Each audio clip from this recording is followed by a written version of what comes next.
అన్నాడు.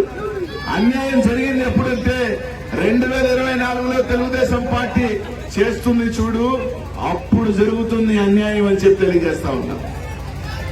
ఖచ్చితంగా ఈరోజు ఒకటి అడుగుతా ఉన్నా అన్నని కూడా, ఏమబ్బా తెలుగుదేశం వాళ్ళందరూ కూడా అడుగుతా ఉన్నా, అప్పుడప్పుడు అంటున్నారు ఇక్కడ ఎవరు బీసీ లేరు, అనిల్ కుమార్ యాదవ్ తీసుకొచ్చారని మాట్లాడుతా ఉన్నారు.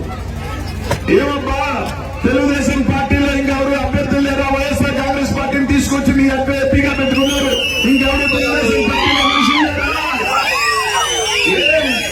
సరే తీసుకున్నారు, ఎంపీ పదవిగా ఈ పార్టీలో తీసుకొచ్చి ఎంపీగా ఇచ్చారు కదా, ఏం జంగా కృష్ణమూర్తి గారికి కూడా ఎమ్మెల్యే ఇచ్చి న్యాయం చేయించారు ఆ పార్టీలో?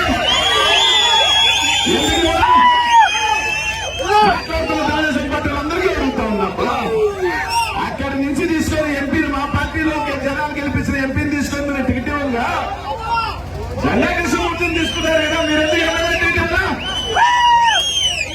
ఓహో, అక్కడ మాత్రం అన్ని న్యాయాలు మారిపోతాయి. అనిల్ కుమార్ యాదవ్ మాత్రం అన్ని వస్తాయి, మీకు మాత్రం ఏం వర్తించవా? ప్రజలన్నీ ఆలోచన చేస్తా ఉన్నారని చెప్పి తెలియజేస్తా ఉన్నా. ఆలోచన చేసి సాయం చేయండి అన్నా. తప్పకుండా మీ ప్రాంతానికి వచ్చాను.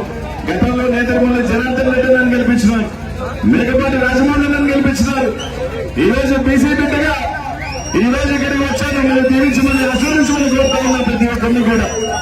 ఈరోజు జగన్మోహన్ రెడ్డి గారి ఉమ్మడి గుంటూరు జిల్లాలో 3 ఎమ్మెల్సీలకి బీసీలు ఇచ్చాడు.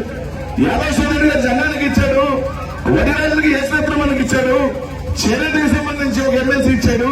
ఈ రోజు 3 ఎమ్మెల్యేలు ఇచ్చాడు, ఒక ఎంపీ ఇచ్చాడు. తెలుగుదేశం పార్టీ ఏమి ఇచ్చింది? 0 ఎమ్మెల్సీ, కేవలం ఒకే ఒక ఎమ్మెల్యే ఇచ్చింది. ఎవరు బీసీల పక్కన చేసే వ్యక్తి ఎవరు అన్నది ఒక్కసారి ఆలోచన చేయమని మాత్రం మిమ్మల్ని అందరినీ కూడా అడుగుతా ఉన్నా. సాయం చేయని ప్రతి ఒక్కరిని కూడా దీవించి మీ ఆశీస్సులు దీవెనలు ఇవ్వండి. నాకు కాశీమాషన్నకి రేపు రాబోయే ఎన్నికల్లో మంచి మెజార్టీతో గెలిపించమని ఆలోచన చేసి ఓటు వేసి సాయం చేయండి మాత్రం కోరుతా ఉన్నాను. ప్రతి ఒక్కరు కూడా రాబోయే ఎన్నికల్లో కేవలం 20 రోజులు మాత్రమే ఉంది. ఈ 20 రోజులు అందరికీ కూడా చెప్పండి, జగన్మోహన్ రెడ్డి గారు వస్తే ఇంకా సంక్షేమం ఇంకా ముందుకు వెళ్తుందని చెప్పి తెలియజేయండి.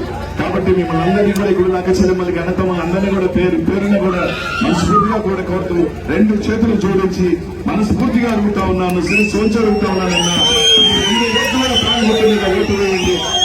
ఎంపీగా నాకు కాశీమాషన్నకి ఓటు వేయండి. తప్పకుండా మీ శాసనసభ్యుల మహేశ్వరతో కలిసి ఈ ప్రాంతాల అభివృద్ధికి నా వంతు కూడా కృషి చేస్తానని చెప్పి మీ అందరికీ కూడా తెలియజేసుకుంటూ సెలవు తీసుకుంటా ఉన్నాను.